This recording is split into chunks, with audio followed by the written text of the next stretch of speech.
چلیے میں نوجوانوں سے کہتا ہوں, بزرگوں سے بھی کہتا ہوں, چلیے ایک پریکٹیکل کیجیے. آپ صرف 1 مہینہ, only 1 month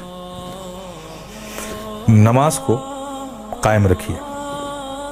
کچھ بھی ہو جائے, ٹرین چھوٹتی ہے چھوٹ جائے, گاڑی چھوٹتی ہے چھوٹ جائے, کچھ بھی ہو جائے, لیکن نماز مت چھوڑیے. میں پریکٹیکل بات کہہ رہا ہوں. 1 مہینہ اس پر قائم رہیے, پھر 1 مہینے کے بعد نماز خود ہی آپ کو نہیں چھوڑے گی.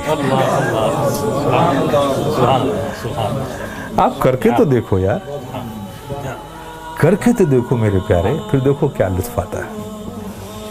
آج تمہیں سایہ بھی ڈرا رہا ہے نا, سایہ سے بھی ڈر لگ رہا ہے نا, نماز کو اپنے سینوں سے لگا دو. خدا کی قسم ظلم و تشدد کی کیسی ہوئی آندھیاں بھی چلیں گی نا, اس سے بھی خوف نہیں آئے گا تمہیں. جو بندہ 5 وقت اپنے رب کی بارگاہ میں حاضر رہتا ہو. ارے بھائی, ایک آدمی ہے جو منسٹر کی آفس میں کام کرتا ہے, اور دوسرا آدمی جو آفس میں کام نہیں کرتا لیکن 3 بار پرائم منسٹر کے پاس جاتا ہے, تو دیکھیے کیسے سینے چوڑے کر کے چلتا ہے وہ. اس کا آنا جانا پی ایم کے آفس میں ہے. دیکھیے اس سے لوگ ملتے, ارے صاحب یہ پی ایم کے یہاں, اس سے پی ایم سے تعلقات ہے, پی ایم کے یہاں آ جاتا ہے, ہمارے پریزیڈنٹ سے اس کے تعلق. دیکھیے کتنا بے خوف گھومتا ہے اس ملک میں. اور تم, اللہ نے کتنا فضل فرمایا کہ 5 وقت تمہیں یہ سعادت نصیب کرتا ہے. میرے بندو آؤ میری بارگاہ میں, جب تم کھڑے ہوتے ہو تو میں تمہیں دیکھتا ہوں, تمہاری عبادت تو ایسی حالت میں کھڑے ہوتے ہو, ایسی حالت میں کھڑے ہوتے ہو. چونکہ میں دیکھوں گا نا, تو میں جسے دیکھوں اس کی حالت بھی تو ویسی ہو. پیارے آقا صلی اللہ علیہ وسلم ارشاد فرماتے ہیں کہ رب نے فرمایا, جب ایک بندہ نماز کے لیے مسجد میں جاتا ہے اور نماز کے لیے وہ کھڑا ہوتا ہے, تو کھڑے ہونے سے پہلے رب فرماتا ہے فرشتوں سے, اے فرشتوں, اس کے اندر جتنے گناہ ہیں نا وہ اس سے جدا کر لو, نکال لو, اور سارے گناہوں کو الگ کر دو اس سے. فرشتے اس کے سارے گناہ نکال لیتے ہیں.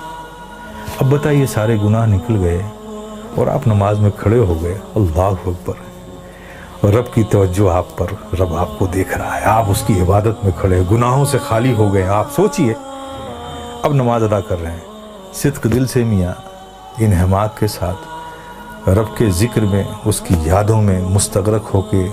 آپ جو بھی دعا مانگو, گناہ الگ کر لیے گئے, عبادت میں ہو, رب کی بارگاہ میں ہو, دعا قبول نہ ہو. لیکن دیکھیے ہماری مادیت کا اثر دیکھیے کہ وہاں بھی ہمارا ذہن بھٹکتا رہتا ہے. آپ سمجھ رہے ہو نا. پھر اس کے بعد کیا ہوتا ہے, جب وہ بندہ نماز سے فارغ ہوتا ہے, کتنی بڑی نعمت ہے آپ سوچو. نماز سے فارغ ہوتا ہے تو فرشتے پوچھتے ہیں, مولا وہ جو نماز سے پڑھنے سے پہلے اس کے گناہ الگ کیے تھے, وہ جو سب رکھے ہوئے ہیں الگ, اس سے یہ نماز سے فارغ ہو گیا, اب اس کا کیا کروں, اب اس کا کیا کروں. تو رب فرماتا ہے, جب تم نے الگ کر لیا ہے تو الگ ہی رہنے دو. آئے ہے, کتنی بڑی نعمت سے ہم محروم ہو رہے ہیں, خدا کی قسم ہے.